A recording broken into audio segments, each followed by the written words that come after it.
Very warm welcome students. So अपने continue करेंगे theory of cost. So last discussion जो हम कर रहे थे आपसे वो था यहाँ पर, और आप लोग मन लगा के पढ़ रहे हो कि नहीं ये बताइए, क्योंकि लेक्चर्स के बाद आपको क्वेश्चन आंसर्स में जाने होंगे। मई 2018 का पेपर सॉल्व करना है और मई 2018 का पेपर में आपका क्या स्कोर आ रहा है उससे आपको पता चलेगा कि आपका तैयारी कैसा है। मई 2018 का पेपर से आपको आइडिया मिलेगा कि क्वेश्चंस कैसे आते हैं। So let's start. हाँ जी, तो हमने स्टॉप किया था अपॉर्चुनिटी कॉस्ट में, और ये लास्ट दो पैराग्राफ हमने थोड़ा सा स्पीड में पढ़ा था समय कम होने के वजह से। तो शुरू करते हैं। The opportunity cost concept is generally very useful for business managers, and therefore it has to be considered whenever resources are scarce and a decision involving choice of one option over others is involved. Example, in a cloth mill which spins its own yarn. अब ये cloth mill है, ये अपना खुद का यान बनाता है, ठीक है। अब क्या होता है ना, जनरली जब अपने खुद का यान बनाते हैं तो खुद से तो खरीदते नहीं है, वी डू नॉट, अपना आउटफ्लो नहीं होता पैसा का आउटफ्लो जीरो है क्योंकि खुद ही बना रहे। और खुद नहीं बनाएंगे तो हमको बाहर से खरीदना पड़ेगा, दैट इज बाई। तो जब खुद बनाते हैं तो उसके खर्चे को जोड़ते नहीं है और खरीदते हैं तो उस कॉस्ट को जोड़ते हैं। तो अपॉर्चुनिटी कॉस्ट का मतलब यह है कि अगर कोई ऐसा सिचुएशन हो कि हम खुद ही बना रहे हैं तो कम से कम उसका खर्चा का जोड़ लो। अगर हम नहीं बनाते तो, अब जैसे फॉर एग्जांपल, जैसे हमने अकाउंटिंग कॉस्ट का बात किया था, आइए थोड़ा सा पीछे आ जाते हैं। अब लेट्स से अकाउंटिंग कॉस्ट का बात कर रहे हैं। अकाउंटिंग कॉस्ट में क्या होता है दोस्त, वही खर्चा लिखते हैं जो हमारा होता है, जो आउटफ्लो हुआ है वही खर्चा को हम अकाउंटिंग कॉस्ट बोलते हैं। अब इमेजिन करो, ये प्रमाइसेस, ये मेरा ओन्ड है, ओन्ड प्रमाइसेस है, तो मेरा रेंट क्या है, जीरो। तो अकाउंटिंग कॉस्ट में रेंट आता है क्या, नहीं आता, रेंट जीरो आता है। अगर रेंट मेरा नहीं आ रहा है तो मेरा प्रॉफिट जो है, क्योंकि मेरा रेंट का कोई इन्वॉल्वमेंट नहीं है तो मेरा प्रॉफिट थोड़ा सा ज़्यादा आएगा, मोर। तो इसीलिए अपने क्या करते हैं, डिसीजन लेने के लिए इमेजिन करो, या अगर और अच्छे से समझना है तो देखो एक काम करते हैं, समझ लेते हैं इसको अच्छा से, वंस एंड फॉर ऑल समझ लेते हैं। समझ लो दो दोस्त है, दोस्त है राम, दोस्त है कृष्णा, ठीक है। राम ने बेचा 50 लाख रुपए का माल, कृष्णा ने भी बेचा 50 लाख रुपए का माल। राम का टोटल कॉस्ट था माल बनाने का 35 लाख रुपया, कृष्णा का भी टोटल कॉस्ट था 35 लाख रुपया। राम का जो प्रेमाइसेस था उसका रेंट था 5 लाख रुपया, तो कुल मिला के राम ने कमाया 10 लाख रुपया। कृष्णा का खुद का ओन प्रमाइसेस था, ओन प्रमाइसेस, तो कृष्णा का रेंट कुछ भी नहीं लगा, तो कृष्णा ने कमाया 15 लाख रुपया।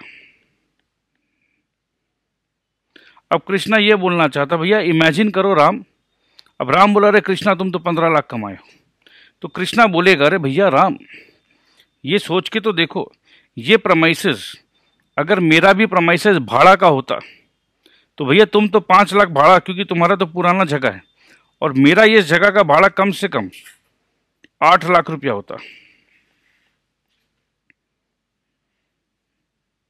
तो मेरा कमाई जो है 7 लाख रुपया होता।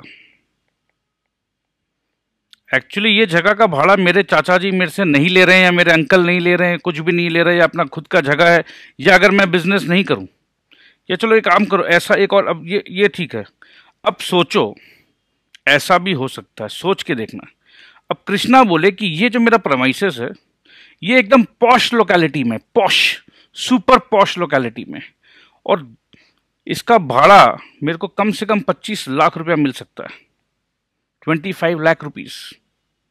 मेरा खुद का जगह है तो मैं क्या भाड़ा लूं? तो उस सिचुएशन पे कृष्णा बोलेगा अरे भैया अगर मैं भाड़ा को पकड़ूं तो मेरा तो भैया -10 लाख रुपया है। इस जगह पे मैं काम करके -10 लाख, क्यों? क्योंकि काम करके 15 लाख मिल रहा है, और मैं काम नहीं करूं और सिर्फ इस प्रोमाइसेस को रेंट में लगा दूं तो मेरे को 25 लाख रुपया मिलेगा। अब आपको समझ में आ रहा है डिसीजन मेकिंग कैसे होगा? तो क्या हम इस अपॉर्चुनिटी कॉस्ट को पकड़े या नहीं पकड़े?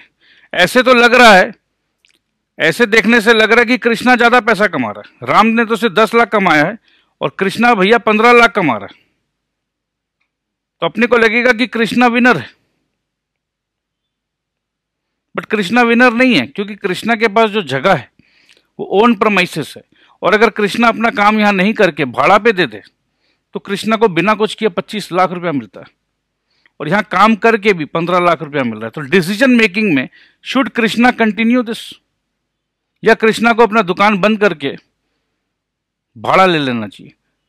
तो अब मेरे ख्याल से ये बात पूरा क्लियर है। सो आगे चलते हैं। सो यही बात हो रहा है, अगर हम अपना खुद का यान बना रहे हैं, अ क्लॉथ मिल है, in this cloth mill I am having my own yarn in a cloth mill which spin its own yarn. तो खुद का यान का क्या मैं खर्चा नहीं जोड़ूं क्या? जोड़ना पड़ेगा, बस यही बात है। So the opportunity cost of the यान टू द वीविंग डिपार्टमेंट, अब ये कितना जोड़ेंगे, कितना जोड़ेंगे? ये अब ये भी एक क्वेश्चन है ना, कितना जोड़ेंगे? अरे भैया मार्केट प्राइस जोड़ेंगे, और कितना जोड़ेंगे? Is the price at which the यान कुड बी सोल्ड, ये यान कितना में खरीदा बिक्री हो सकता है, तो उतना ही जोड़ेंगे। This has to be considered while measuring profitability of the weaving operations. तो वीविंग ऑपरेशन का अगर प्रॉफिटेबिलिटी जोड़ेंगे तो ये खर्चा भी जोड़ना होगा ना। अगर इस खर्चा को जोड़ेंगे नहीं तो लगेगा अरे भैया ये तो बहुत बड़ा प्रॉफिट आ गया। In long term cost calculation also opportunity cost is a useful concept while calculating the cost of higher education. अब अपने हायर एजुकेशन का लेट्स से, अब इमेजिन करो आज के दिन में ये एज का फैक्टर क्यों इंपॉर्टेंट होता है पता है दोस्त लाइफ में? जैसे सही एज में, अभी आपका उम्र क्या है? 16 साल, 18 साल, 20 साल, 22 साल। इस एज में ये आपकी पढ़ने लिखने की एज है। वैसे तो देखा जाए तो भैया जिसको जो जब मन में आए पढ़ ले। अगर आज let's say if I want to study, कोई मेरे को रोक सकता है क्या? भाई मैंने भी जाके फॉर्म फिलअप कर दिया, मैं भी पढ़ रहा हूं आपके साथ, क्या दिक्कत है? मैं भी सीए फाउंडेशन पढ़ना चाहता हूं। बट दोस्त क्या होता है ना, इस समय पढ़ने का अपॉर्चुनिटी कॉस्ट बड़ा हाई हो जाता है। समझ लो अगर मैं शादीशुदा हूं, मेरे बच्चे हैं, तो मैं इस एज में जब पढ़ाई करने का डिसीजन ले रहा हूं, अब समझ लो मेरे पास 15 लाख रुपया का जॉब है साल का। अब मैं बोलता नहीं जी मैं तो पढ़ाई करूंगा, अब मेरे को हायर स्टडीज करना जी, अब मेरे को भी लगन लग गई है जी, मैं भी सीए बनूंगा जी। तो इस सिचुएशन पे एक बच्चा जो 18 साल 20 साल का है उसके लिए ये 15 लाख खर्चा नहीं है। सर मैं तो कमा ही नहीं रहा हूं तो मेरे कहां से खर्चा? वही तो मैं बता रहा हूं। बट एक बंदा है जो 15 लाख रुपया का जॉब कर रहा है, या चलो 10 लाख का जॉब कर रहा है, या चलो 5 लाख का जॉब कर रहा है, 5 लाख का जॉब कर रहा है, और उसे ये फील हो रहा है कि अगर मैं सीए का डिग्री ले लूं तो 5 लाख से मैं 15 लाख में पहुंच सकता हूं, और वो शादीशुदा भी है, और सीए करने के लिए अब उसको वाइफ को भी कम टाइम देगा, बच्चा को भी कम टाइम देगा। तो उसके लिए ये सब अपॉर्चुनिटी कॉस्ट है दोस्त। 5 लाख का जॉब छोड़ के आ रहा है वो, तो सीए करने का जो कॉस्ट लगा है, ट्यूशन का कॉस्ट लगा है, तो साथ साथ ये 5 लाख रुपया जो कमा रहा था उसको भी नहीं कमाएंगे, हम छोड़ देंगे, ऑफिस जाना बंद कर देंगे। तो उसके लिए ये सारा कॉस्ट ऐड होगा क्या नहीं होगा, करना चाहिए क्या नहीं करना चाहिए? तो बस अब आप समझ चुके हो। So while calculating the cost of higher education, अब मैं हायर एजुकेशन करना चाहता हूँ, it is not the tuition fees and the cost of books alone, तो सिर्फ tuition fees cost of books नहीं जुड़ेगा, that are relevant, one should also take into account the earnings foregone. मैं 5 लाख रुपया कमा रहा था, जॉब कर रहा था, अब मैं वो 5 लाख भी अब नहीं कमा पाऊंगा। Other foregone uses of money, अब इमेजिन करो ये 5 लाख या जो ट्यूशन फीस में जो मैंने इन्वेस्ट किया, मैं 25,000 रुपया समझ लो इन्वेस्ट किया, तो ये 25,000 तो मैं लॉटरी का टिकट भी ले सकता था, ये 25,000 मैं अपने वाइफ को कुछ और खरीदवा सकता था, ये 25,000 मैं बैंक में इन्वेस्टमेंट कर सकता था। कल को अगर हमको ये डिसीजन लगे कि यार मैं फालतू का 25,000 रुपया लगाया, सीए भी नहीं बन पाया, फेल भी हो गया, 5 लाख रुपया का जॉब भी छोड़ दिया, और ये 25,000 रुपया का अगर फिक्स डिपॉजिट करता तो उसका भी पैसा आता, तो ये सारा कैलकुलेशन आदमी करता है जब फेल हो जाता है। सो या नहीं भी फेल हो रहा तो वो जोड़ेगा ना, ये काम करने के लिए मैं कितना कुछ खर्च हो रहा है मेरा। So the other foregone uses of money which is paid as tuition fees, तो ट्यूशन फीस 25,000 दिया, इस 25,000 से मैं अपनी मां के लिए साड़ी ला सकता था, साड़ी नहीं लाया मैं अपनी मां के लिए, ट्यूशन फीस दिया और धोखा हुआ मेरे साथ, ये कुछ भी नहीं पढ़ाए मेरे को। अगर ये ठीक से पढ़ाते तो मैं पास हो जाता, मेरा 25,000 रुपया चला गया, मेरा समय चला गया, मेरा टाइम भी चला गया, कितना कुछ नुकसान हो जाता दोस्त। So other foregone uses of money which is paid as tuition fees and the value of missed activities. अरे बेकार का मैं सीए करने गया, मैं 6 महीना से सीए कर रहा हूं, इससे अच्छा तो मेरे को सिंगिंग का शौक था। 6 महीना अगर मैं रियाज कर रहा होता तो मैं इंडियन आइडल में पहुंच जाता, अन्नू मलिक के साथ गले लगा रहा होता मैं, अन्नू मलिक बोलता कि अरे जी कमाल कर दिया आपने। तो missed activities and missed activities as the cost of attending classes, ये सीए का क्लास करने गया और क्या क्या खो दिया मैं। अब आया बात समझ में अपॉर्चुनिटी कॉस्ट का पूरा मीनिंग। सो चलिए आगे बढ़ते हैं दोस्त। डायरेक्ट और ट्रेसेबल कॉस्ट एंड इनडायरेक्ट और नॉन ट्रेसेबल कॉस्ट। ये ट्रेस वर्ड से ना याद आता है मेरे को ट्रेसिंग पेपर, पता नहीं कितने लोगों को याद है या नहीं है ट्रेसिंग पेपर। अभी ट्रेसिंग पेपर क्या होता था, ट्रेसिंग पेपर एक ट्रांसपेरेंट टाइप का या ट्रांसलूसेंट टाइप का पेपर होता है, नीचे में ड्राइंग किया हुआ रहता है, उसके ऊपर में वो पेपर लगाते हैं, ठीक है, और उसी पेपर के नीचे देख देकर, जैसे अगर हमको लाइन खींचना है तो ऐसे ऐसे उसके ऊपर से ये नीचे में है लाइन, और उसी को देख देकर मैं खींच रहा हूँ, ये ड्राइंग बना हुआ है गोल गोल ऐसा, तो मैं भी उसको देख देकर बना दे रहा हूँ। ऐसे अगर नहीं होता सपोर्ट तो मैं शायद इतना अच्छा नहीं बना पाता, बट मैं पीछे से देख देकर एकदम उसको अच्छा से कॉपी कर ले रहा हूँ। सो ट्रेसिंग पेपर मतलब कहीं ना कहीं कुछ पीछे में है, उसके ऊपर पेपर लगा के मैं ड्राइंग कर रहा हूँ, हेल्प मिल रहा है। तो कहीं ना कहीं ट्रेसिंग पेपर से ये समझ में आ रहा है कुछ ना कुछ बेस तो है अपने पास, कुछ बेस है अपने पास, ठीक है, उस बेस का मदद से हम ऊपर में कुछ कर ले रहे हैं। ये ट्रेसिंग पेपर का स्टोरी था। अब ये अपने को यहां पर यूज करना है कि डायरेक्ट और ट्रेसेबल कॉस्ट। तो ट्रेसिंग पेपर वाला फंडा से जिस चीज का बेस है मेरे पास, कुछ पता है, तो ठीक है भैया वो ट्रेसेबल कॉस्ट है। एंड इनडायरेक्ट और नॉन ट्रेसेबल कॉस्ट, तो यहां तो भैया क्या करेंगे हम, ट्रेसिंग पेपर तो है मेरे पास बट कुछ बेस है ही नहीं, खाली ड्राइंग बनाना, मेरे को ड्राइंग नहीं बनाना आता। आई होप कि you know this tracing paper वाला फंडा, आई होप यू अंडरस्टूड दिस। और अगर ट्रेसिंग पेपर बनाना है किसी को तो एक काम करो, एक नॉर्मल सा पेपर लो, उसमें घी या बटर डाल दो, तो घी बटर डालने से वो एकदम ट्रांसपेरेंट हो जाता है, ट्रांसलूसेंट बोलते हैं एग्जैक्टली साइंटिफिकली। और उस पेपर को अगर हम किसी भी पेपर के ऊपर रखेंगे ड्राइंग करने के ऊपर, तो हम आराम से उसको देख देख कर कॉपी कर सकते हैं। आई hope now you understood this. So direct और ट्रेसेबल कॉस्ट एंड इनडायरेक्ट और नॉन ट्रेसेबल कॉस्ट। सो आइए समझते हैं क्या समझाने की कोशिश कर रहे हैं लोग। सो डायरेक्ट और ट्रेसेबल कॉस्ट, तो जिस चीज पर हम कुछ बेस है मेरे पास, हम समझ सकते हैं, तो हो गया। अब जैसे हम ये रिकॉर्डिंग कर रहे हैं, अब ये रिकॉर्डिंग कर रहे हैं, रिकॉर्डिंग से रिलेटेड जो भी कॉस्ट है, एकदम समझ में आ रहा है ना कि इसका बेस क्या है। सर ये जो एडिटिंग का जो खर्चा है, क्योंकि आपने रिकॉर्डिंग किया तो एडिटिंग हुआ। सर ये जो कैमरामैन को जो हम सैलरी दे रहे हैं, क्योंकि आप रिकॉर्ड करते तो सैलरी दे रहे हैं। तो जो भी चीज डायरेक्टली एकदम पूरा का पूरा प्रोजेक्ट से रिलेटेड है तो डायरेक्ट कॉस्ट है, ट्रेस कर सकते हैं। अब समझ लो बिजली का बिल आ रहा है, अब ये बिजली का बिल इसी जगह पे रिकॉर्डिंग हो रहा है समझ लो, और इसी जगह पे बाकी लोग भी बैठ के काम कर रहे हैं, कुछ एडमिनिस्ट्रेटिव काम भी हो रहा है, तो उसको समझ में नहीं आ रहा कि कौन सा खर्चा को कितना कहां कहां हम अपोर्शन करें। डायरेक्ट नहीं है ये, राइट। सो जो एकदम डायरेक्ट है, कनेक्ट कर सकते हैं, ड्राइंग बना सकते हैं, डायरेक्ट एंड ट्रेसेबल कॉस्ट। और जहां पर कुछ डायरेक्ट रिलेशन नहीं है तो वो इनडायरेक्ट कॉस्ट है। इतना सी तो बात है। सो अब आइए सिर्फ रीड करना है, कॉन्सेप्ट आप समझ चुके हो। Direct cost are those which have direct relationship with the component of operation. बस इतना ही समझ लो। अब ये क्या ना, बुक में बहुत कुछ लिख दिया इन्होंने।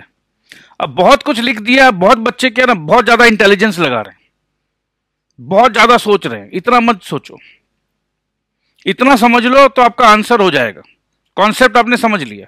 अब ये बहुत सारा एक ही चीज को ना, जैसे राम को राम भी बोलते हैं, कृष्णा भी बोलते हैं, राघव भी बोलते हैं, माधव भी बोलते हैं, मुकुंद भी बोलते हैं।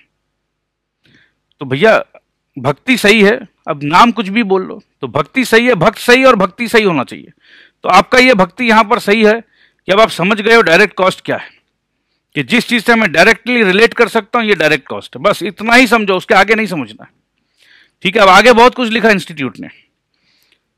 सो direct cost are those which have direct relationship with the component of operation like manufacturing a product. अब कोई प्रोडक्ट बना रहे हैं, अब हम हनी बना रहे हैं, हनी। अब हनी से जो भी कॉस्ट है ये हनी का कॉस्ट है भैया। अब हनी के साथ साथ हम समझ लो कुछ और बनाते हैं, परफ्यूम बनाते हैं, तो परफ्यूम रिलेटेड जो कॉस्ट है वो भैया परफ्यूम से डायरेक्टली रिलेटेड है, हनी से कोई रिलेशन नहीं है। बट परफ्यूम बन रहा है, हनी बन रहा है, बट एसी दोनों जगह चल रहा है, तो ये इनडायरेक्ट कॉस्ट है। क्योंकि हम ना इसको हनी में डालें या परफ्यूम में डालें नहीं समझ में आ रहा। जो एकदम समझ में आ रहा है, क्लियर है कि भैया ये खर्चा जो है ये हनी से रिलेटेड है, डायरेक्टली हनी से रिलेटेड है, तो अब मेरे ख्याल से आप समझ चुके हो। अब हनी बोलते हैं तो आप लोगों को कुछ बच्चे ऐसे हैं जिनको हनीमून याद आ रहा है। अरे भैया अभी पढ़ाई कर लो, ठीक है, हनीमून के बारे में सोच रहे हो।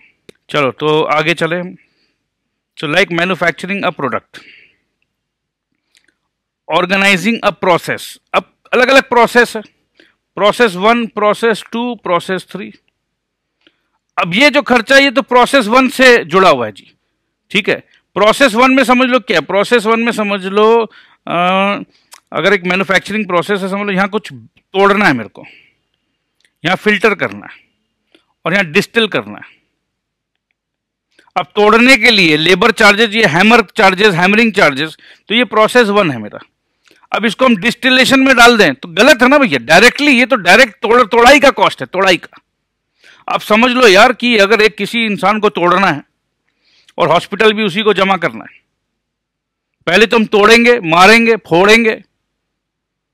तो तोड़ने के लिए हमने किसी भाई को अपॉइंट किया है, भाई छोटा सा काम है भाई, ये बोलना क्या करने का है, ए भाई ये अपनी बहन को छेड़ रहा है, ये थोड़ा इसको खर्चा पानी दे के संभालना भाई। और चिंता मत कर मुन्ना, अपुन है, तेरी बहन अपुन की बहन। अब अपने तोड़वाई तो करा दिए। अब तोड़ाई के बाद अपने मन में आया कि नहीं यार गलत काम हो गया यार, हॉस्पिटल भी अपने ही भर्ती करेंगे। तो अपने तोड़ाई का खर्चा अलग, डॉक्टर का खर्चा अलग, दवाई का खर्चा अलग, रिकवरी का खर्चा अलग। ठीक है, तो तोड़ाई का जो खर्चा है वो तोड़ाई में जाना चाहिए। एप्पल जूस जो आपने रिकवरी के समय जो फल फ्रूट भेजा उसका खर्चा अलग। तो अलग अलग प्रोसेस है ना भाई। सो नाउ आई होप कि ये अब तो देखो एकदम समझ में आ जाना चाहिए। अब ऐसा मत बोलना कि नहीं समझ में आया। ठीक है, सो ऑर्गेनाइजिंग अ प्रोसेस, तो प्रोसेस अलग अलग है, तो जिस प्रोसेस पे जहां जो डायरेक्ट खर्चा है वही डायरेक्ट खर्चा। ठीक है, और an activity etcetera, since such cost are directly related to a product, process और मशीन। अब देखो काम कर रहे हैं, कुछ हो सकता है आयरन का मशीन हो, कुछ हो सकता है वॉशिंग का मशीन हो, अब धोबी, अभी आप बार बार धोबी का एग्जांपल याद आ जाए, कुछ हो सकता है ड्राइंग का मशीन हो, अब आयरन रिलेटेड कुछ काम है, कुछ आयरन का कुछ पार्ट्स चेंज हो गया है तो ये आयरन में जाएगा, कुछ वॉशिंग मशीन का कुछ पार्ट्स चेंज हो गया तो ये वॉशिंग में जाएगा, कुछ ड्राइंग का कुछ पार्ट्स चेंज हुआ तो ये ड्राइंग में जाएगा। तो यार इसमें क्या दिक्कत है? कोई दिक्कत नहीं सर, हम लोग इंटेलिजेंट बच्चे हो गए सर। ठीक है, so they may vary according to the changes occurring in these. ठीक है, इसमें क्या है? So since cost are directly related to product, process or machine, they may vary according to the changes occurring in this। Very होगा, fix तो है नहीं। Ironing machine का जो पार्ट है उसका लगा तो उसका चार्ज तो फिक्स, तो वेरी तो होगा यार। जिसका जिसका जहां जो खर्चा हुआ डायरेक्टली इससे रिलेटेड है, इस पे डाल दो। Next next next next okay, direct cost आ कॉस्ट। अब वापस से समझा रहे हैं, मैं समझा दिया, अब इंस्टीट्यूट समझा रहा है। ठीक है, तो पेशेंस रखो मेरे भाई, आराम से रहो, मजे में रहो।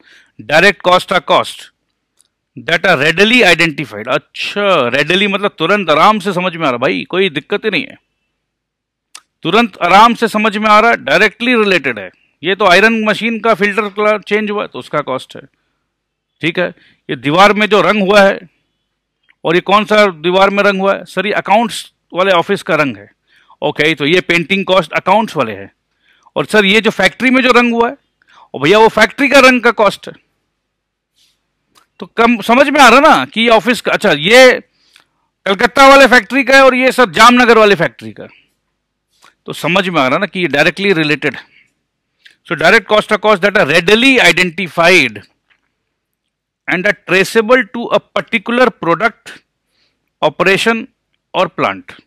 तो देखो मैं पहले ही बता दिया था कि डायरेक्ट कॉस्ट इतना इजी है, शुरू में समझ लेना, क्योंकि इंस्टीट्यूट ने बहुत कुछ कहा है तो बहुत कुछ याद भी नहीं करना, बस समझ लो। कोई भी क्वेश्चन आए, क्वेश्चन पढ़ो, बोलो ये तो डायरेक्टली समझ में आ रहा, तो ये डायरेक्ट कॉस्ट है।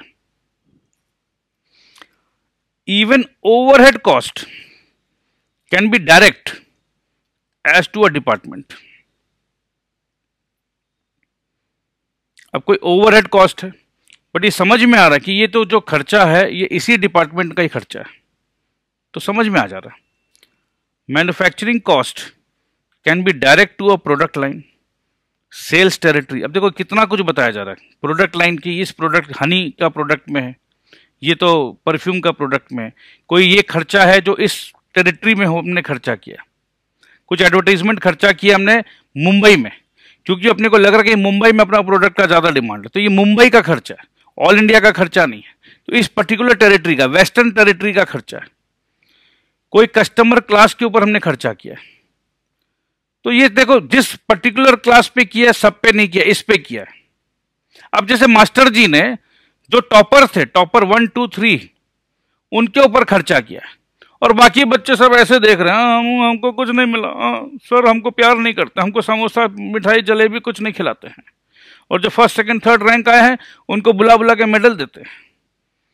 तो बाकी, और हम बोलेंगे ये खर्चा हमने पूरे क्लास पे कर दिया, तो आप लोग को तकलीफ हो जाएगा ना, मतलब हमको कुछ मिला भी नहीं और बोलते पूरा क्लास में कर दिया। तो पर्टिकुलर क्लास ऑफ स्टूडेंट में किया, टॉपर क्लास। पर देखो मैं ऐसा नहीं हूं, ठीक है, तो ऐसे मेरे बारे में मत सोचना, सर तो आप टॉपर लोग को कुछ नहीं दोगे, अरे हम सभी को टॉपर बनाएंगे। बोले सर सब तो ऐसे नहीं बन सकते। तो ठीक है भैया, किसी को कुछ नहीं देंगे, जाओ, नोबडी विल गेट एनीथिंग।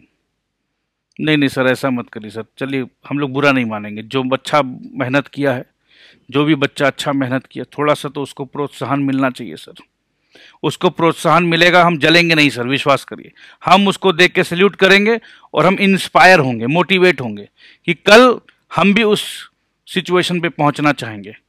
तो मैं ये एक मैसेज देना चाह रहा हूं मेरे दोस्त, किसी और का सक्सेस से अगर आप जेलस फील करोगे तो आप जिंदगी में सक्सेस हासिल नहीं कर पाओगे। इसका मतलब है आप खुद एक एंटी सक्सेस हो। सक्सेस आप यू डोंट लाइक सक्सेस, किसी और का सक्सेस को एंजॉय करो, तो दैट मीन्स आप सक्सेस के साथ दोस्ती कर रहे हो। जब आप सक्सेस के साथ दोस्ती करोगे तो सक्सेस आपके पास भी आना चाहेगा, बट किसी और के सक्सेस से आप जलोगे तो आप सक्सेस से दुश्मनी कर रहे हो। दुश्मनी आप उस बच्चे से नहीं कर रहे हो जो सक्सेसफुल हुआ है, क्योंकि आप दुश्मनी करके भी क्या उखाड़ लोगे। उसने मेहनत किया, वो सही जगह पे पहुंच रहा है और आप जल रहे हो। तो जल रहे हो एक्चुअली उस बच्चे से आप, पर नहीं नहीं नहीं, आप सक्सेस के साथ जल रहे हो। तो सक्सेस आपके पास कभी नहीं आएगा। तो दोस्त, हमेशा किसी और की खुशी को अपनी खुशी तो नहीं बना पाओगे, डिफिकल्ट है, बट अगर बना पाओ ये सोच कर कि यार वो भी तो अपना दोस्त है, अपना भाई, आज वो खुश है तो मैं उससे ज्यादा खुश हूं, ये जज्बात अगर ले आओगे तो देखो जिंदगी का सारा पॉजिटिव एनर्जी को आप अट्रैक्ट करना स्टार्ट कर दोगे। So please, this is very important. So आज का ज्ञान खत्म, बीच बीच में ज्ञान देना जरूरी है। Okay, so we must know the purpose of cost calculation before considering whether cost is direct और इनडायरेक्ट।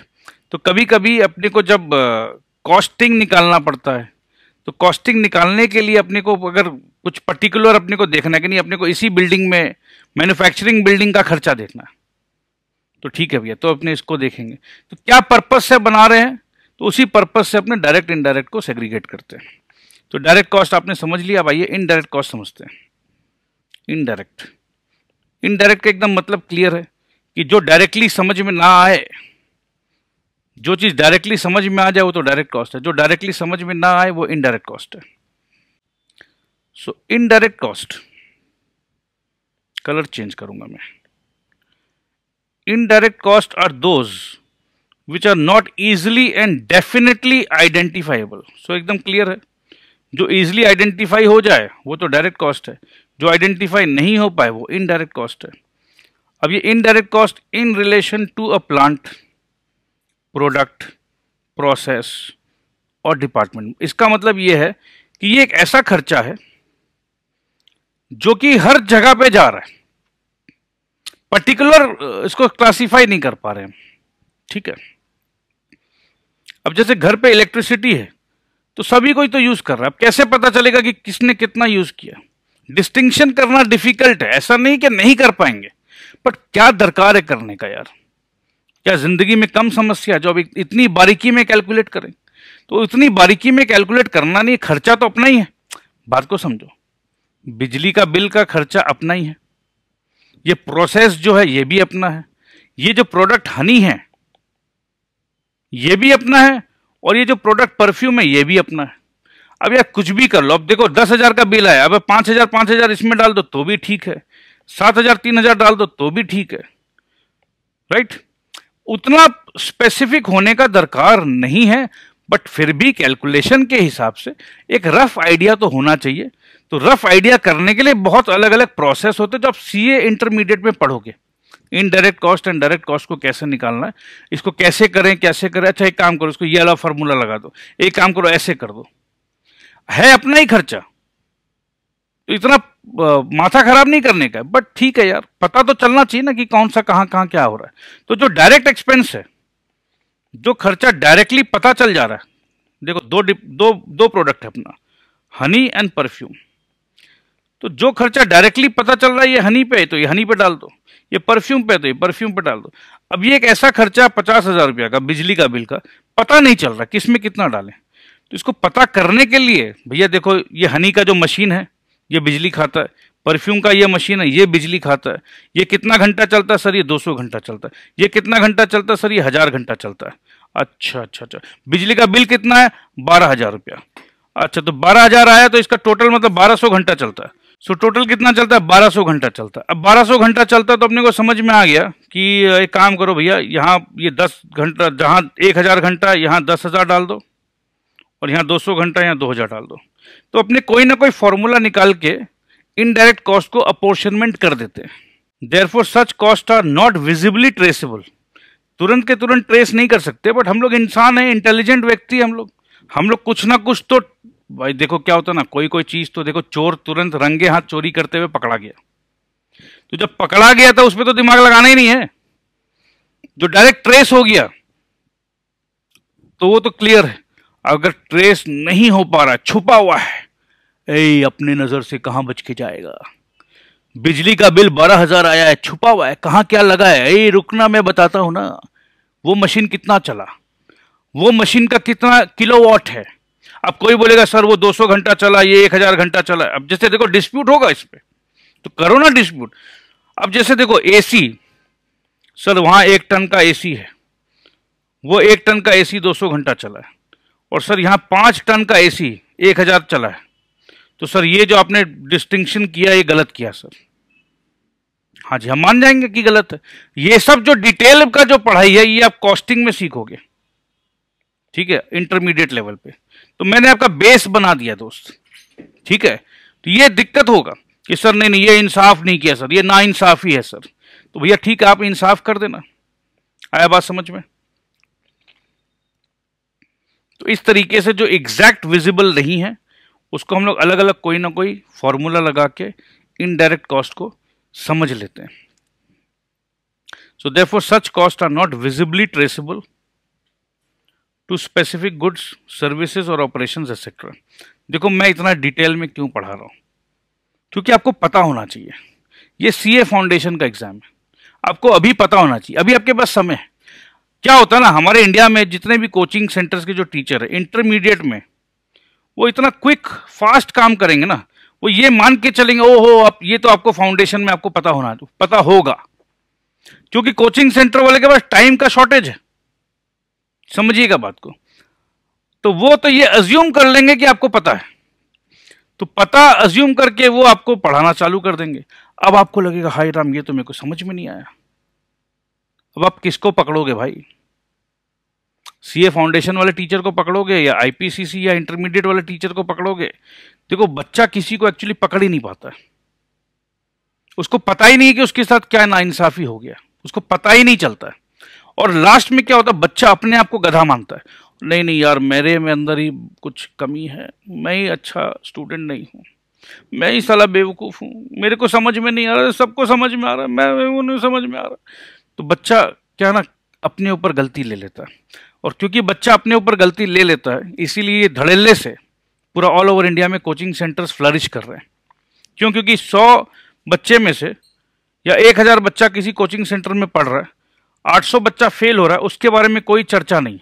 200 बच्चा जो पास हो रहा है उसको दिखाया जा रहा है, उसका पब्लिसिटी होगा कि ये देखो मेरे यहाँ का बच्चा पढ़ा हुआ है। तो ये 800 बच्चा गुमनामी में खो गया, उसने पैसे भी दिए, वही अपॉर्चुनिटी कॉस्ट कैलकुलेट करो, वो बेचारा वो अपने आप को ही कसूरवार ठहरा के चुपचाप कोने में बैठा हुआ है, और उसके माता पिता भी उसी को गाली दे रहे हैं, और यहां धंधा चले जा रहा है। तो ये कड़वा सच है दोस्त। सो प्लीज, अगर मैं आपको कुछ ईमानदारी से ज्यादा पढ़ाने का चेष्टा कर रहा हूं तो आप ये मत सोचिए कि मैं एक्चुअली ज्यादा पढ़ा रहा हूं। वो एक कॉन्सेप्ट है ना, वर्ड रिलेटिव, क्योंकि वो लोग कम पढ़ा रहे हैं तो उसमें मेरा दोष नहीं है ना भाई। मैं तो आपको उतना ही पढ़ा रहा हूं जो सी इंस्टीट्यूट का मटेरियल में, मैं तो ज्यादा अपने मन से तो कुछ बोल भी नहीं रहा हूं, और मैं तो ये बोल भी नहीं रहा हूं कि मैं महान कुछ काम कर रहा हूं, मैं तो सिर्फ इंटरप्रेटर का काम कर रहा हूं। जो इंस्टीट्यूट के बुक में लिखा हुआ भैया मैं वही पढ़ा रहा हूं आपको,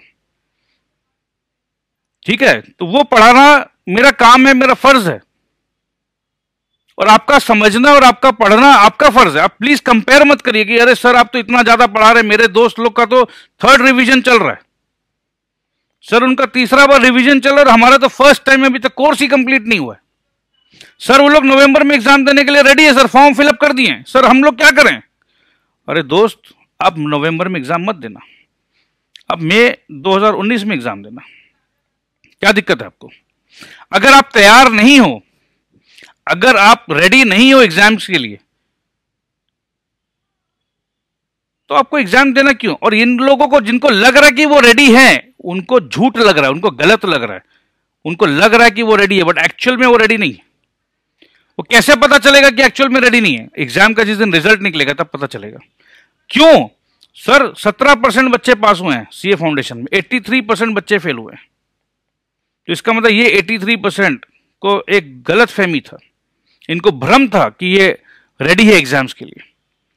ये रेडी नहीं थे। 83% जो फेल हुए हैं they were not actually ready for the exam. तो आपको इस 17% में अगर रहना है तो आपको पहले ध्यान देना है कि आप रेडी है क्या नहीं। ये जो बच्चे नवंबर में मई में पहले से प्री डिसाइड कर लिए हैं, ये गलत है। ये बहुत गलत है। आप पहले से प्री डिसाइड मत करिए, आप एक तो कंपेयर मत करिए। ये स्कूल एग्जाम्स नहीं है, स्कूल नहीं है ये प्रोफेशनल एग्जाम है। तो प्लीज स्कूल वाला थिंकिंग को हटाइए। The day you are ready you sit for the exam.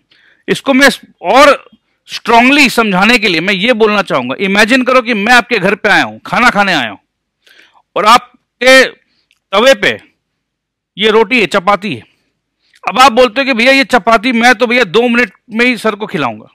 अब ये चपाती कच्ची है दोस्त, तो कच्ची रोटी को आप दे दोगे क्या परोस के? अब इसमें बहुत सारा फैक्टर है। हो सकता है आपका जो गैस है या चूल्हा है वो उसका आंच मंदा है। हो सकता है आपका जो चपाती का जो रोटी है वो थोड़ा सा मोटा है। हो सकता है आपका आटा का क्वालिटी कुछ अलग है।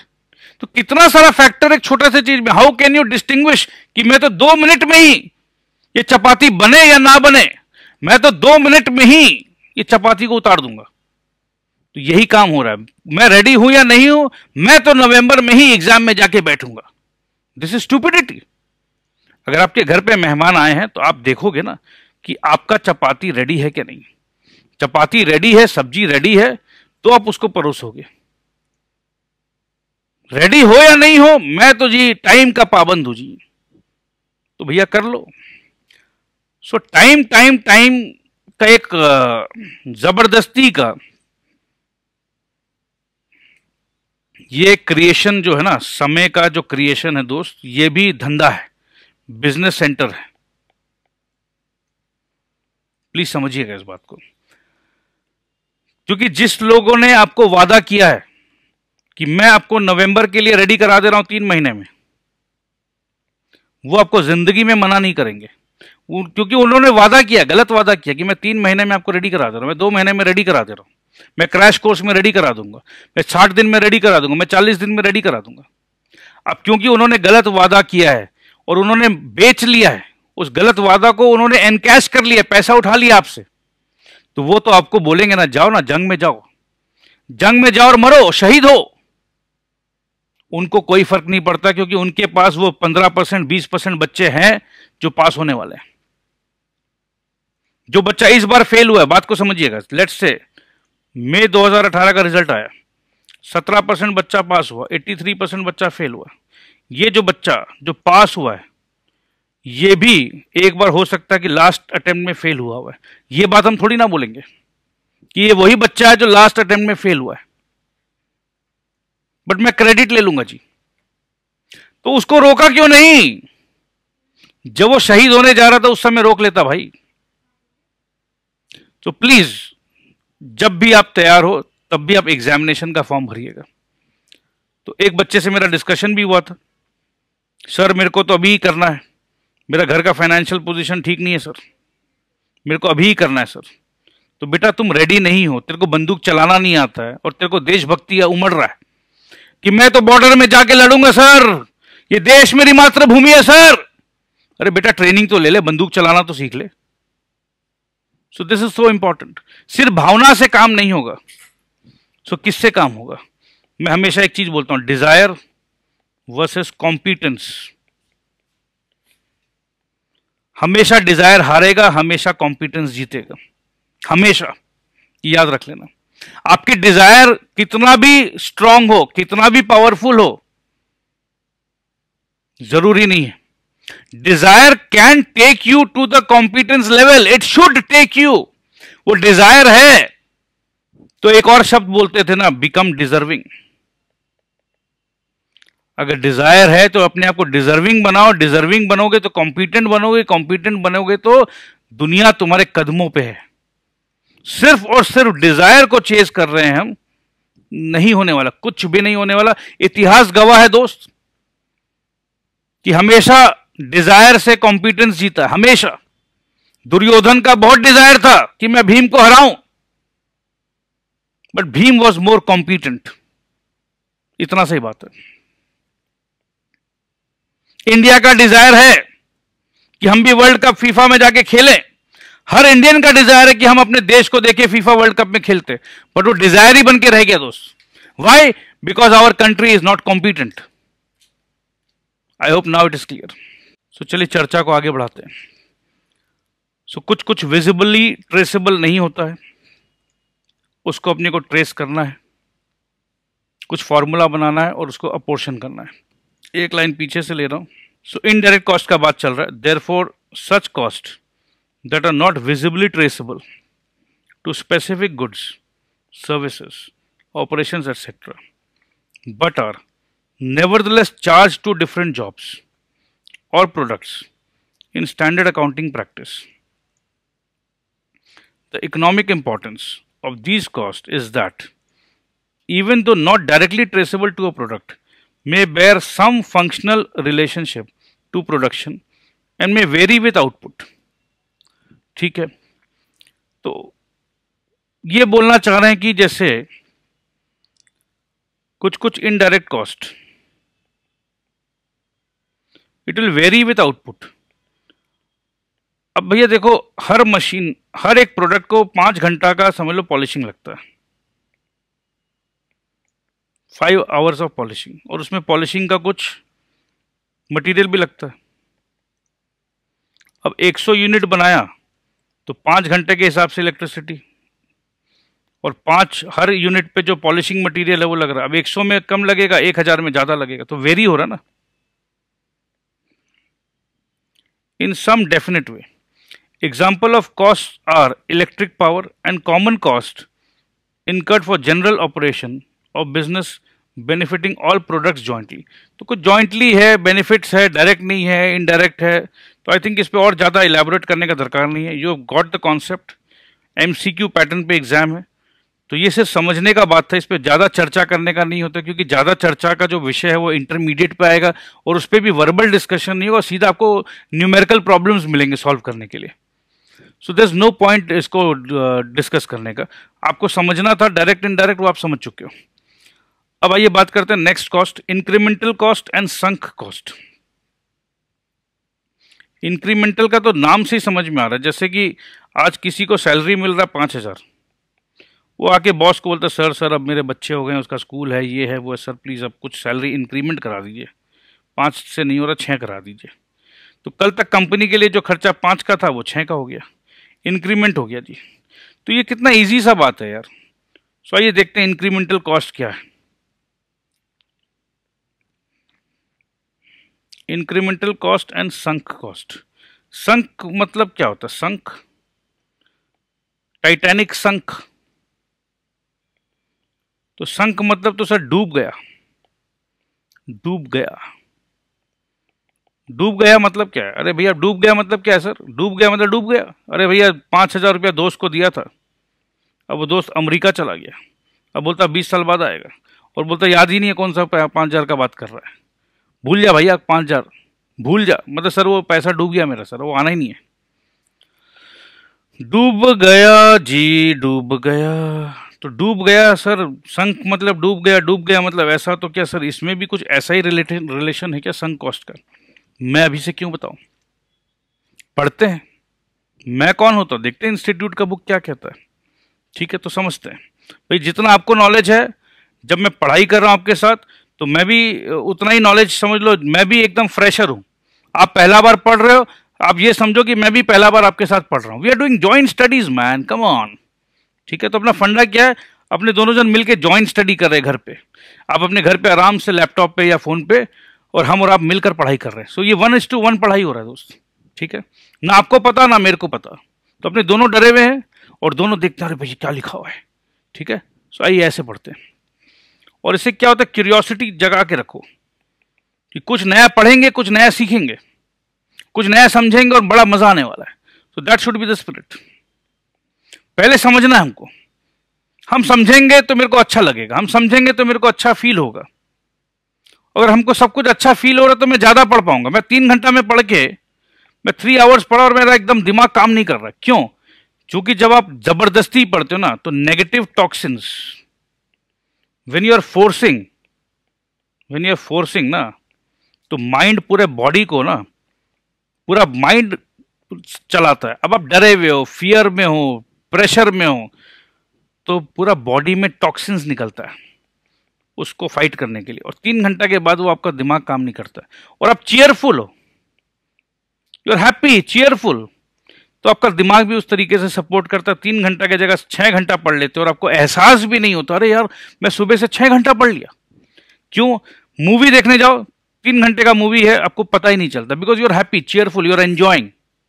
तो जब तक आप एंजॉय करोगे तब तक ये समय आपको पता नहीं चलेगा। अगर एंजॉय करना बंद कर दोगे, सीखना बंद कर दोगे, समझना बंद कर दोगे, इसको सिर्फ और सिर्फ एग्जाम ओरिएंटेशन से पढ़ोगे, तो एक एक पल आपको भारी लगेगा। चॉइस आपका है।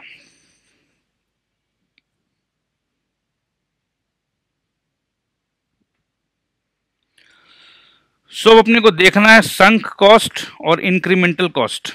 सो क्या आप रेडी हो? Theoretically, incremental cost are related to the concept of marginal cost। अच्छा जी, incremental cost को बता रहा है marginal cost से related है। तो मतलब क्या है? marginal मतलब हमने क्या समझा था?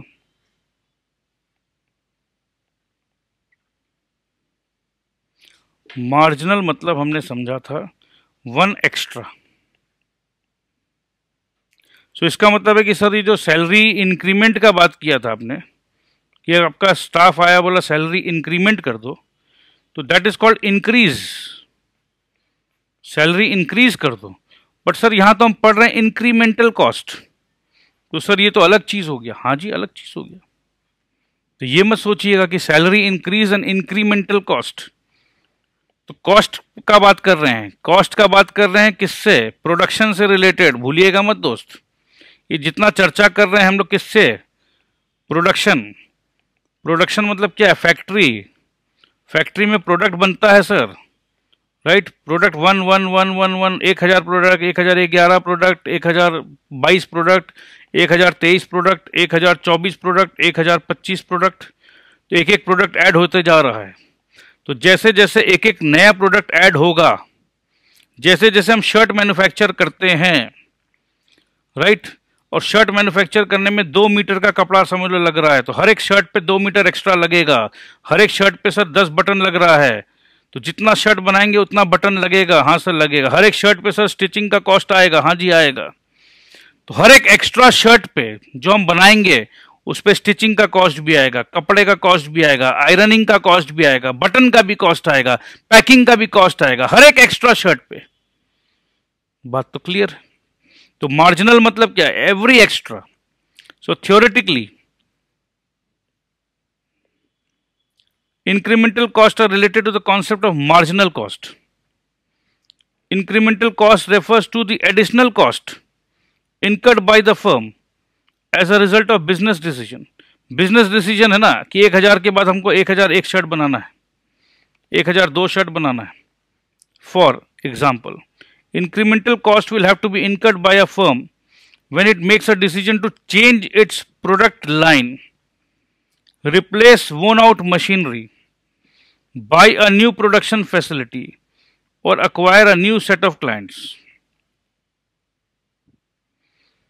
अच्छा जी, तो एक्स्ट्रा प्रोडक्ट तो है ही, ठीक है, और इंक्रीमेंटल कॉस्ट और भी कुछ है, ठीक है। It refers to additional cost incurred by a firm as a result of business decision. Example of incremental cost will have to be incurred by the firm when it makes a decision to change its product line.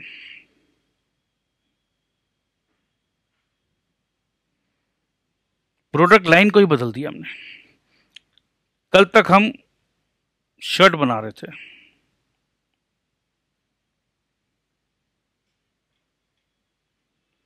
आज हम बनाएंगे perfume. तो perfume के लिए नया plant and machinery लगेगा, नया gadgets लगेगा, शर्ट के लिए अलग, ठीक है। रिप्लेस आउट वोन आउट मशीनरी, अब मशीनरी को हमको चेंज करना है, राइट। तो कल तक अपना काम चल रहा था, अब ये मशीन को चेंज करते के साथ एडिशनल पैसा लगेगा, इंक्रीमेंटल कॉस्ट। कुछ नया प्रोडक्शन फैसिलिटी खरीदना, इंक्रीमेंटल कॉस्ट। कुछ नया सेट ऑफ क्लाइंट्स को अक्वायर करना है, तो अक्वायर करना क्लाइंट्स, तो उसमें भी कॉस्ट। हाँ जी, क्लाइंट को अक्वायर करने के पीछे जो चेजअप करना, जो काम करना, जो रिसर्च करना है, तो ये सब कुछ नया डिसीजन लिया हमने, ठीक है। तो जैसे ही हमारा बिजनेस डिसीजन हुआ उसी हिसाब से इंक्रीमेंटल कॉस्ट। कल तक हम जो बना रहे थे 1000 शर्ट, तो 1000 शर्ट तक के लिए हमारा ये सेटअप रेडी था। अब हमने डिसीजन ले लिया, बिजनेस डिसीजन लिया कि अब हमको 10,000 शर्ट बनाना है, ठीक है। तो हमारा कॉस्ट बढ़ जाएगा क्योंकि नया मशीन चाहिए, नया फैसिलिटी चाहिए, मशीन जो पुराना हो गया उसको भी चेंज करना है। So it is basically based on the business decision. तो कुछ ऐसा व्यापारिक डिसीजन लिया हमने, उस डिसीजन लेने का मतलब यह कि अब खर्चा बढ़ने वाला है, हमने कुछ लाइन ही बदल दिया। अब परफ्यूम बनाएंगे या फुटबॉल बनाएंगे, क्रिकेट बैट बना रहे थे कल तक, अब हम हॉकी स्टिक बनाएंगे। तो नया सिचुएशन है, नया मशीन, नया पॉलिशिंग मशीन।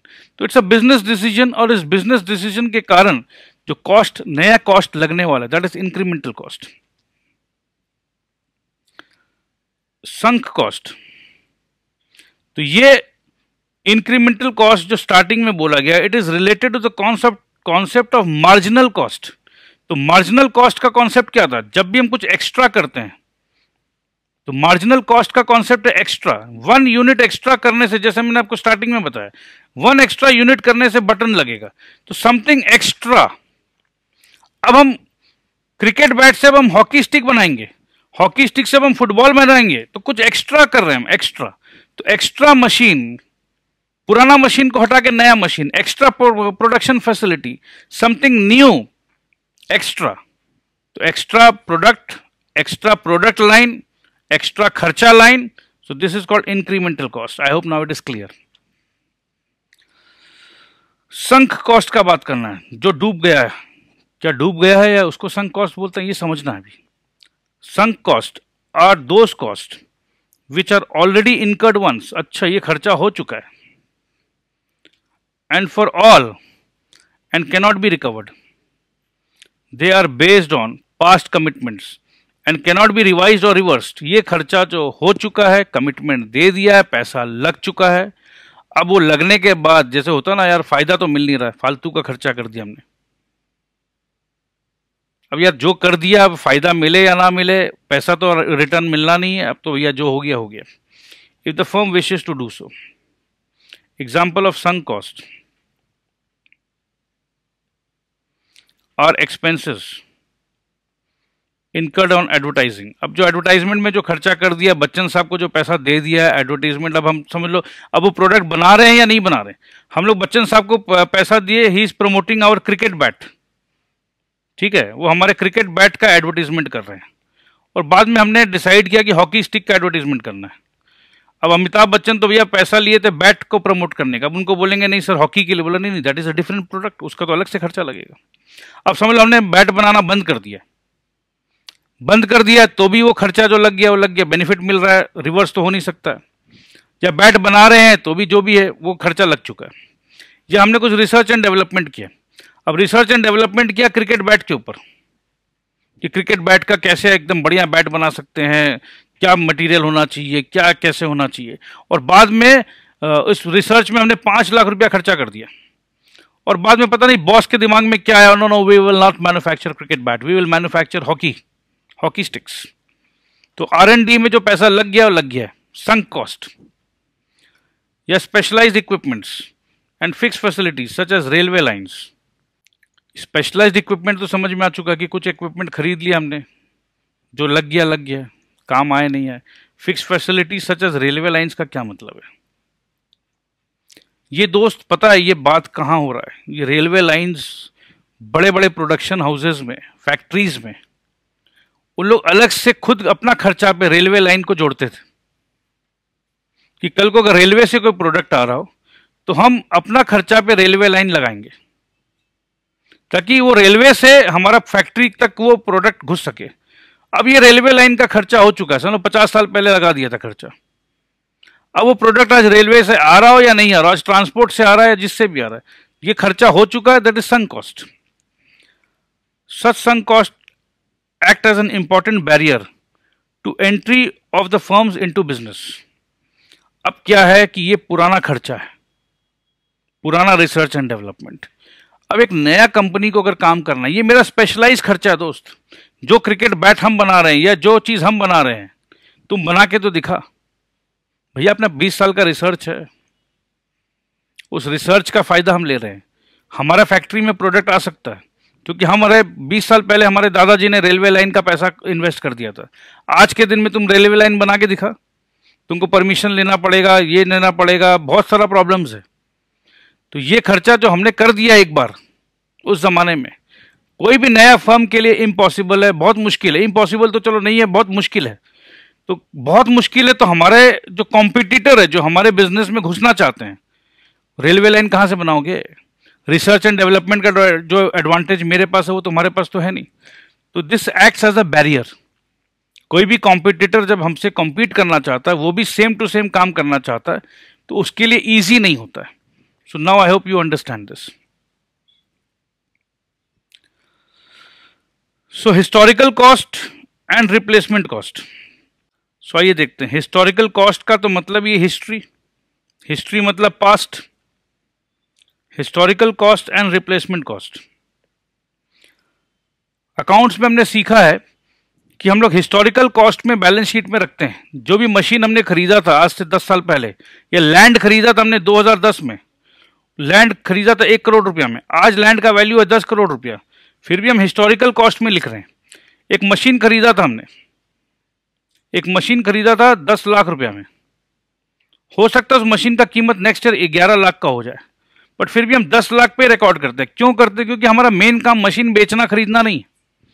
जिस दाम पे खरीदा था उसी दाम पे बैलेंस शीट में रखो, ज्यादा कंफ्यूजन मत करो भैया, ठीक है। तो historical cost refers to the cost incurred in the past on the acquisition of the productive asset such as machinery, building etcetera. तो जिस ईयर में हमने मशीन को खरीदा था 2010 में, और जिस प्राइस पे खरीदा था, और आज 2018 है, हम उसी प्राइस के हिसाब से रख रहे हैं। और रिप्लेसमेंट कॉस्ट क्या है? आज उस मशीन को रिप्लेस करने का जो खर्चा है, हमने खरीदा था 10 लाख रुपया में, आज उस मशीन का कीमत है 15 लाख, सेम मॉडल। तो आज उस मशीन का अगर हम रिप्लेस करेंगे तो 15 lakh is the replacement cost. Very simple. Replacement cost is the money expenditure that has to be incurred for replacing an old asset. Instability in prices, देखो प्राइस तो कभी फिक्स नहीं होता। जिस समय हमने खरीदा था 10 लाख का था, बाद में हो सकता 9 लाख का हो गया, 11 लाख का हो गया, 12 लाख का हो गया।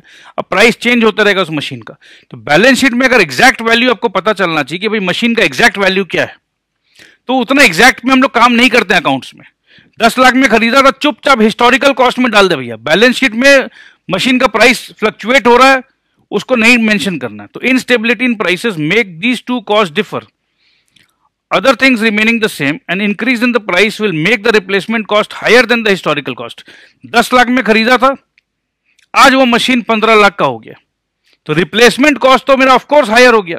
हिस्टोरिकल कॉस्ट तो 10 लाख दिखा रहे बैलेंस शीट में, बट आज अगर हम रिप्लेस करेंगे तो मेरा 15 लाख रुपया लगेगा। तो दोस्त आज के लिए हम लोग यहीं रोकते हैं, या एक कॉस्ट और कर लेते हैं, ठीक है? नहीं तो आज लगेगा कि कुछ पढ़ाया नहीं सर ने। ये एक कॉस्ट और कर लेते हैं, उसके बाद हम लोग रोकेंगे। एक कॉस्ट और करते हैं, private cost and social cost. अब देखो बहुत इजी सा बात है ये। सोशल कॉस्ट मतलब क्या होता है, पहले इसको समझ लो। सोशल कॉस्ट समझ लोगे तो प्राइवेट कॉस्ट तुरंत समझ लोगे। सोशल कॉस्ट होता है, देखो हम लोग बिजनेस करते हैं, हम लोग एयर को खराब करते हैं, हम लोग वाटर को खराब करते हैं, हम लोग रोड्स को यूज करते हैं। समाज का ये जो फ्री एसेट्स है सबके लिए है, एयर वाटर रोड, पोल्यूशन करते हैं कि नहीं? हम लोग करते हैं। हम लोग मतलब कौन? फैक्ट्री वाले। तो ये एक सोशल कॉस्ट है। एक बिजनेस ऑर्गेनाइजेशन वाटर एयर को पोल्यूट करता है, वो अपने फायदा के लिए करता है, बट खर्चा जो है पूरा का पूरा समाज बेयर करता है। अगर पोल्यूशन हो रहा है तो भैया आप तो कमा रहे हो, बट आपके कमाई के चक्कर में हमारा घर का बच्चा बीमार पड़ रहा है। क्यों? क्योंकि आपका इंडस्ट्रियल वेस्ट जो रिवर गंगा में जा रहा है, उसका रिजल्ट मेरा बच्चा भी भुगत रहा है। आपका जो एयर पोल्यूशन हो रहा है उसके लिए मैं भी बीमार पड़ रहा हूं। तो ये पूरा का पूरा समाज जो है एक कॉस्ट देता है। इसीलिए बोलते हैं कि बिजनेस हाउसेस को corporate social responsibility 2% of the profit समाज के भलाई के लिए आपको करना होगा। तो रूल्स तो बहुत कुछ बने हैं। तो सोशल कॉस्ट मतलब क्या है? जो समाज जो खर्चा बेयर कर रहा है। और प्राइवेट कॉस्ट क्या है भैया? प्राइवेट कॉस्ट वो कॉस्ट है, देखो एक बात बताओ, सोशल कॉस्ट में आपके पॉकेट से, कोई भी बिजनेस ऑर्गेनाइजेशन के क्या पॉकेट से कुछ भी पैसा निकल रहा? नहीं जी, जीरो, ठेंगा, ठीक है। बट प्राइवेट कॉस्ट वो कॉस्ट है जो आपके पॉकेट से पैसा निकल रहा है। मशीन खरीदा पॉकेट से निकला, हाँ जी निकला, लेबर को पैसा दिया, हाँ जी निकला। डिजाइनिंग का पैसा दिया, निकला। अमिताभ बच्चन को पैसा दिया, निकला। तो ये जितना भी पैसा मेरे पॉकेट से निकलता है that is called private cost. और जो पैसा मेरे पॉकेट से नहीं निकलता और पूरा समाज, पूरा एयर वाटर पोल्यूशन जो हम लोग कर रहे हैं दैट इज सोशल कॉस्ट। तो आई बिलीव ये अब आपको तुरंत समझ में आ जाएगा। इसको से रीड करते हैं और आज के लिए यहीं स्टॉप करते हैं। नेक्स्ट डे हम लोग कंटिन्यू करेंगे फिक्स्ड एंड वेरिएबल कॉस्ट, जो बहुत इंपॉर्टेंट है। सो आइए देखते हैं प्राइवेट कॉस्ट। नहीं, प्राइवेट को हम लेंगे ब्लू कलर से, ठीक है। प्राइवेट कॉस्ट और cost actually incurred. Actually incurred private cost मतलब समझ लो, प्राइवेट एंड सोशल में एकदम तुरंत समझ लो।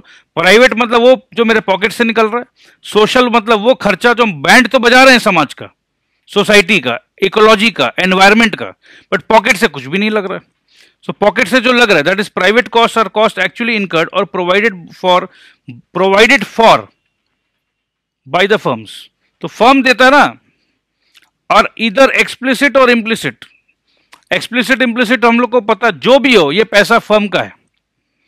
दे normally figure in the business decisions as they form part of total cost and are internalized by the firm. इसको कुछ भी नाम दे दो भैया, सीधा सीधी बात है, मेरा पैसा लग रहा है। अब सोशल कॉस्ट क्या है? पैसा नहीं लगेगा। Social cost on the other hand refers to the total cost borne by the society. तो बिजनेस को तो देना ही नहीं है, सोसाइटी झेल रहा है on account of business activity. Business कर रहे हैं बड़े बड़े मैन्युफैक्चरर्स, कंपनीज, और समाज खर्चा दे रहा है। And include private cost and external cost. तो सोशल कॉस्ट में private cost and external cost भी इंक्लूड हो जा रहा है, ठीक है, ध्यान दीजिएगा। It includes the cost of resources for which the firm is not required to pay price such as atmosphere, rivers, roadways etcetera, and the cost in terms of disutility created such as air, water and environment pollution. तो social cost में दोस्त क्या लिखा हुआ? Includes private cost. तो social cost बड़ा खर्चा है, तो जो खर्चा हम कर रहे हैं वो तो कर ही रहे हैं, जो प्राइवेट खर्चा है वो भी मेरा सोशल कॉस्ट तो है ही, क्योंकि हम जो है हम भी तो समाज के हिस्सा है। I am also part of the society. जो मेरा प्राइवेट कॉस्ट है, जो बिजनेस रिलेटेड कॉस्ट है वो प्राइवेट कॉस्ट है, बट जो एटमॉस्फेरिक कॉस्ट है, एनवायरमेंटल कॉस्ट है, जो बिजनेस नहीं दे रहा है दैट इज सोशल कॉस्ट। तो दोस्त आज के लिए इतना ही, बाकी कंटिन्यू करेंगे। थोड़ा सा ज्ञान ज़्यादा हुआ है बट ये बहुत वैल्यूबल था। प्लीज़ इसको इनकॉर्पोरेट करिएगा। जब आप रेडी हो गए एग्जाम के लिए तो ही दीजिए, आराम से पढ़िए, एंजॉय करके पढ़िए। So thank you very much, I love you all, take care.